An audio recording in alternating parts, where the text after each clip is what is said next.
The French notoriously hated the Rangers, and in large part, it was due to the fact that they were such a difficult adversary to deal with. Particularly, the marksmanship of the Rangers was so far superior than their British colonial counterparts that we literally have sources from French officers who explain in detail that they were so good that the Rangers routinely were shooting French soldiers and their native allies in the face.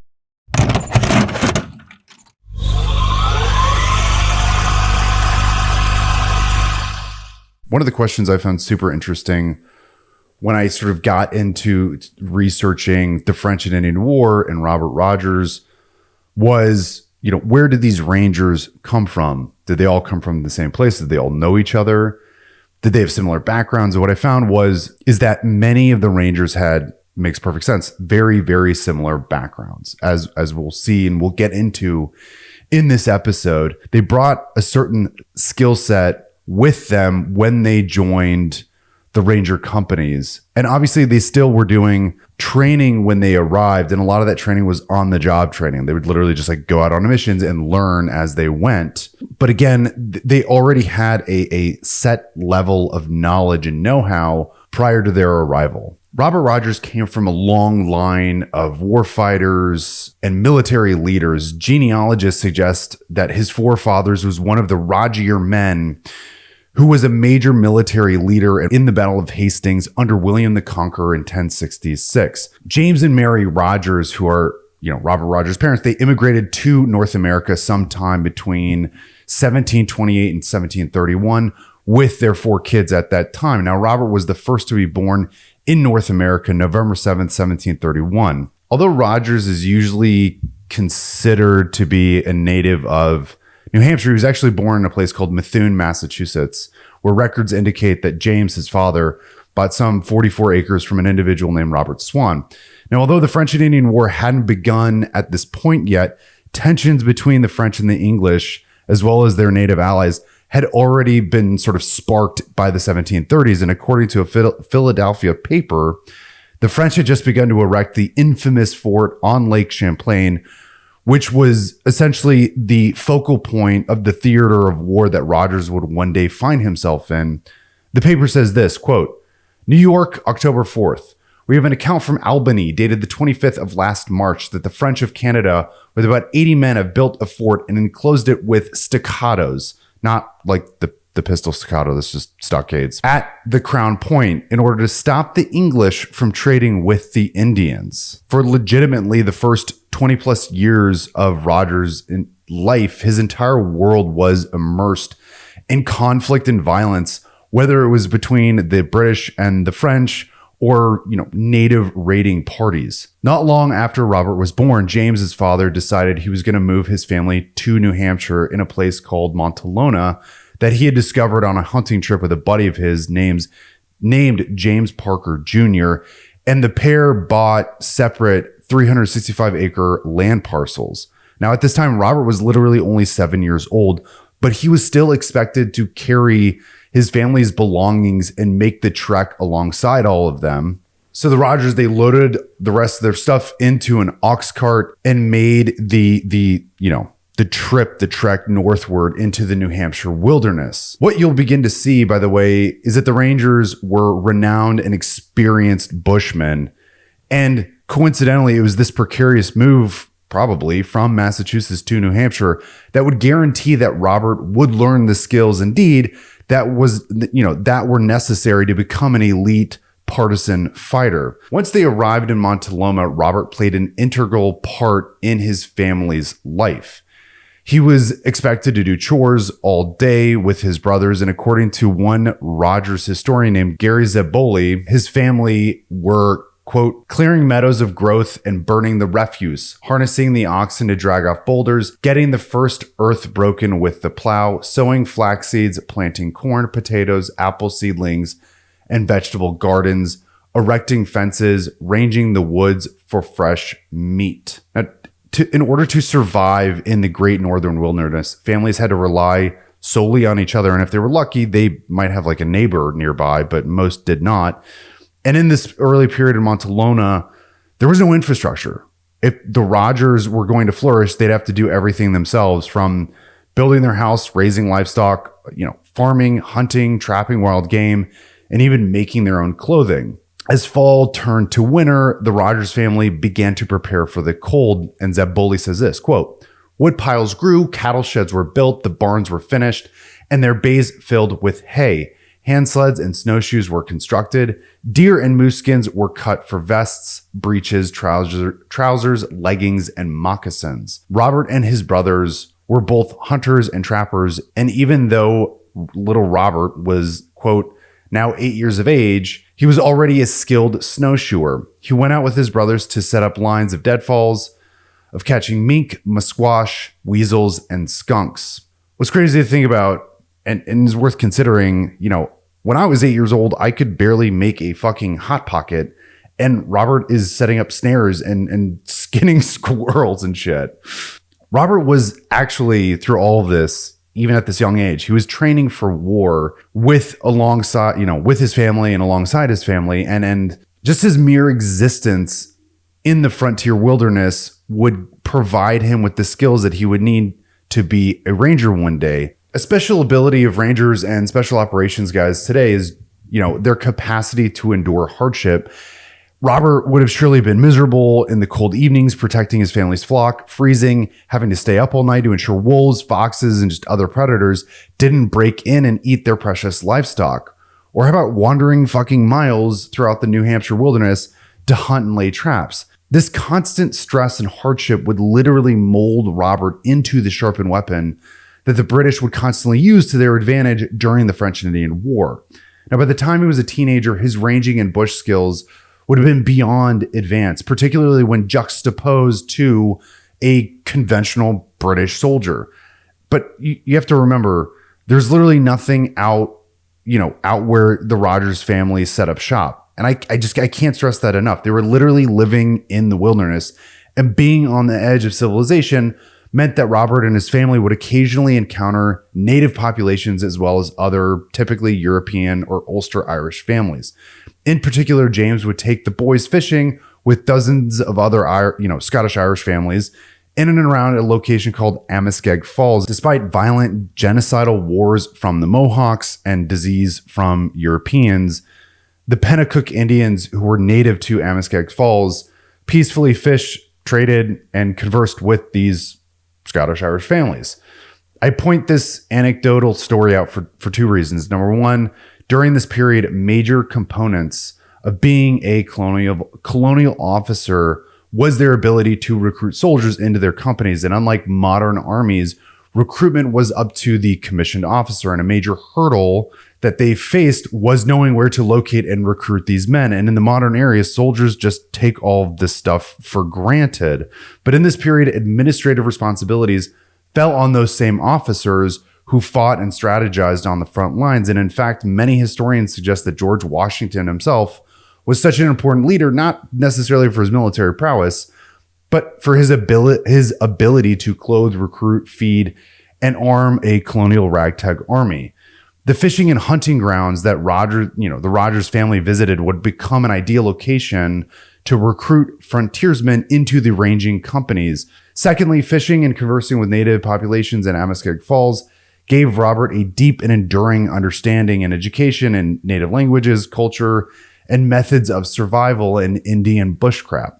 According to Zeboli, they learned how to use, quote, tumpline, a long strap woven from hemp on the inner bark of trees devised for carrying blanket packs and much heavier burdens through the forest. Indian stockings or leggings were also sensibly adopted. These tubes of buckskin or coarse wool came in the middle thigh and were held in place by a garter below the knee and a strap connecting the top of the legging to the waist belt.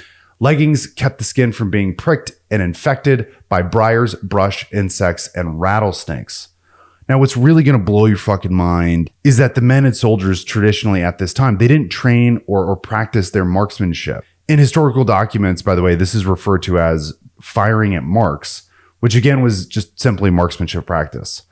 This skill, however, Robert and other rangers adopted early on from native populations who were known to indeed practice their marksmanship. Another historian named Edward Hamilton noted, quote, "The soldier was taught little or no marksmanship. He was usually instructed to point his flintlock straight ahead, nearly level with the ground, but pointing slightly downward, and he was told to look at the direction in which he was firing."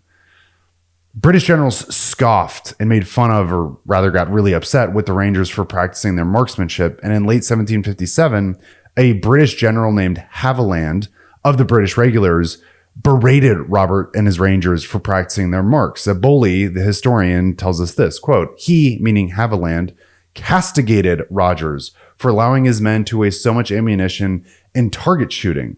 Rogers replied that, quote, his people could not do without practicing at marks." Despite the pushback and Haviland banning the Rangers from such training, when the Rangers left the fort and entered the woodline to go on military operations, they, quote, "make them ring. They fired yesterday about 100 shots in hearing of the garrison," complained Haviland. Now, for those of you who just aren't familiar with special operations or just military operations generally, modern armies do a few things, one of which is called PCIs or PCCs, which is just pre-combat inspections prior to any operation. And they also do what are called rehearsals, which is just literally like you pretend acting out what you were going to do when you get to the objective. Now, Rangers at this period were essentially just making up standard modern military doctrine on their own and learning through their experiences on the front lines. Firing at marks proved to be super useful in the worst of situations. And unfortunately for the British, the French and their allies were actually far more advanced early on in asymmetrical warfare tactics and techniques. And just before the war began in the mid-1750s, the French were already writing marksmanship doctrine, and there was an expectation that these French soldiers could hit a 15-inch target at 50 yards. A good example that I think highlights or stresses this point is the Rangers were under the command of British Commander General Abercrombie, who made the boneheaded decision to assault the French in the summer of 1758 using very traditional strategies and techniques that just don't work or didn't work in North America, especially when you're fighting a French partisan army. But the Rangers were there as an auxiliary force during this campaign, and they actually used their heads. And unlike the British regulars, they utilized stumps, trees, and other available cover and concealment to engage the French, who were embedded in an extensive trench network that was reinforced by felled trees, which is just often referred to as an abattis. Captain Bougainville of the French forces made a note that day that the Rangers, quote, "delivered a most murderous fire on us." Bougainville would know he was shot in the head by a Ranger, but somehow miraculously survived. The Rangers that day, quote, "sniped at the loopholes in the French lines." And it was also reported by Israeli Putnam, who was a renowned Ranger, that after the engagement, quote, "a great number of enemy were shot in the head." Now, learning woodland skills and training marks was crucial to the evolution of the Rangers, but what molded a young boy into a frontiersman and eventually a Ranger was predominantly their lives as professional hunters. Rangers who made it in the company had a long history of going on these sort of hunting excursions into hostile territory as youths. They went on these trips for a variety of reasons, but predominantly it was just profit and sustenance. But what is really telling is that the risk, albeit very high, was actually worth the reward. And Caleb Stark, who was the grandson of John Stark, who was an officer under Rogers, and then during the Revolutionary War became a general, he wrote a biography about his grandfather in the 18th century. And Caleb Stark perfectly encapsulates what I'm talking about better than I ever could. And he says this, quote, "At this period, hunting was the most agreeable and profitable occupation of the young men of New Hampshire. They were accustomed at certain seasons to dwell in the forest camps at great distances from home, to thus become inured to hardships, and were early taught lessons of self-dependence. They were often in pursuit of their vocation, brought in contact with native savages, from whom they obtained a knowledge of their language and customs, and became excellent marksmen. Their occupation as hunters in the wild forest was admirably adapted to prepare these hardy woodsmen for arduous services they would soon afterward called upon to render their country in a war which engaged all thoughts, fears, and energies of New England." Caleb Stark makes the case that his grandfather John and the other Rangers grew up in this hostile world, and going on these big hunting trips basically just to, pay the bills, gave them the experience necessary to organically become rangers during the war. And being a professional hunter in the 18th century in New Hampshire, by the way, was more akin to like going behind enemy lines in Vietnam than modern sports shooting. I mean, the vegetation was fucking inhospitable, overwhelming, and just terrible. And more often than not, hunters had no maps. They had no idea where they were going. And they didn't fully understand the surrounding terrain. If you're ever in the army and you got stuck in like a draw monster, just imagine, what I'm talking about times 1,000. Even more terrifying, as noted by Stark, hunters would often run into natives, not all of whom were friendly. And in fact, John Stark was famously captured by a group of Abenaki men during one of these hunting excursions. Just a side note, I'm going to explain more about the Abenaki later, but just know that they're, if not the most fearsome, one of the most fearsome and violent natives in that region at the time. And if you've ever seen that movie, Bone Tomahawk, it's not that bad, but like it's close. I mean, you get the gist. If you were a colonial and you ran into Abenaki war party, just kiss your ass goodbye. But according to Caleb Stark, when his grandfather was 24 years old, he was on one of these hunting trips with his brothers. And while they were out and about, they discovered traces of, signs that there were other natives in the area. And so John went out to recover some of their snares, and in the process was ambushed by this war party of Abenaki men. And they demanded that John bring him back to his brothers and, lead them back to them. And he actually led them in the opposite direction. Eventually they figured it out and they dragged him back, and they came across the Stark brothers as they were trying to escape on a boat. Unfortunately, one of them was shot and scalped, and they took John back to St. Francis. Just imagine the situation for like PTSD times 1,000, right? Like, I don't know that it existed, because like when you're reading this account, it doesn't appear that he would go on, as you shall see, back to St. Francis and not only survive, but thrive, despite the fact that he just watched his brothers being shot at, one of which was indeed killed, and then his body was mutilated.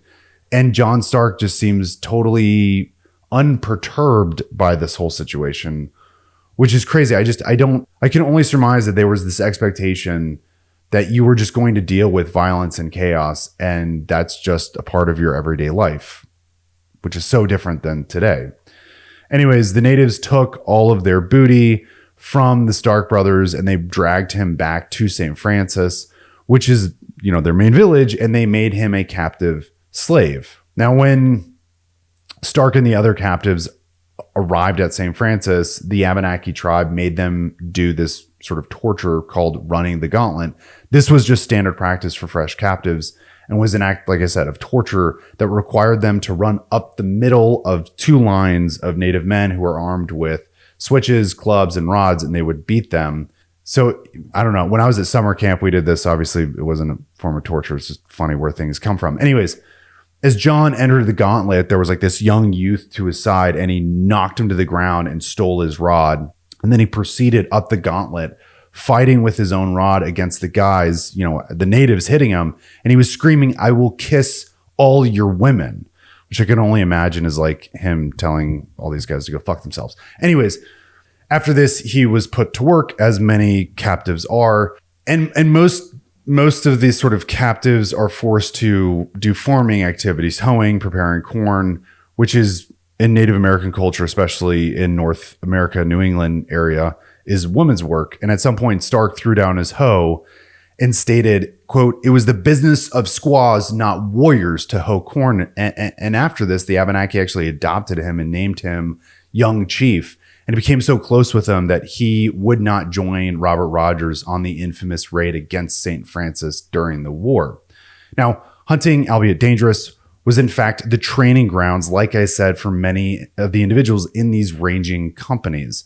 And while you're on these trips, you have to remember you're learning all these skills by being in the wilderness, like marksmanship, land navigation, even like a tactical retreat. There's one thing that's almost impossible to teach, and that's grit. And more specifically, what I mean is one's ability to be miserable and maintain your military bearing. Ranger companies, were obviously routinely throughout the war freezing, wounded, hungry, exhausted, overheated, terrified and bored. And this is true of every special operations unit, regardless of the time that you existed or do exist. And I think it's an attribute that's often overlooked, the capacity to be miserable for long periods of time and then be abruptly interrupted by moments of sheer terror and violence. To be able to overcome this is a rare skill among men. Like annual campaigning, New Hampshire men hunted nearly all year long. And when they hunted, they were often knowingly walking into hostile territory, and thus their tactical senses were on full alert. If captured, they would totally be expected to, be tortured, scalped, killed, and at best taken captive like Stark. Moreover, moving through the terrain was tedious and miserable, to say the least. And the North American wilderness at this time, was brutal and unrelenting. Saboli describes it this way, quote, "Choked with flooded beaver meadows, seemingly endless spruce bogs, and nearly impenetrable thickets of shrubs, saplings, and thorn bushes. There were stands of white pines that formed vast cathedral-high labyrinths, free of underbrush and nearly as dark as caverns. There were mountainous windfalls of monster timbers, blown down by hurricanes, and sometimes even entire hillsides of flattened forest. There were ponds ringed with dense, floating rugs of sphagnum that moved and gave way when you walked on them. In soggy ravines, there were chaotic jumbles of mossy boulders and rotting tree trunks." Now, these hazards were just augmented or, made worse by seasonal woes like 4 feet of snow and negative 32-degree temperatures, or in the middle of August being, in a swamp, just destroyed by malaria-ridden mosquitoes, trudging through just nasty water for days. And for hunters, this was all just like business as usual. It was just another day ending in Y. Hunting taught them many trades, including the utility of adopting Native American tactics like the use of moccasins. This light footwear had many uses and were, quote, "considerably lighter than leather shoes. They made for silent walking in the woods, and the foot could bend and take hold of the terrain. Circulation was free, and one could cross slippery logs and steep mountainsides with confidence." Another Indian trick that likely saved their lives, specifically in the winter, was they would wrap their torsos in blankets and then cinch down the blankets around their waist with belts. Hunters and rangers would also trim their jackets as well as their hats. So this would basically just reduce the likelihood of them getting snagged on the brush as they moved through the woodline. And in fact, Rogers and his rangers, so far as I'm aware, I think they actually devised or came up with or developed the first patrol cap by cutting away at the circular brim and just leaving the front portion. Foraging for food during ranging missions was an absolute necessity, and therefore being an experienced hunter was a must. And even the top British brass knew that this was the case. Lord Loudon directed Rogers to find men who owned, quote, "their own arms, likewise to provide themselves with good warm clothing, which must be uniform in every company, and likewise good warm blankets."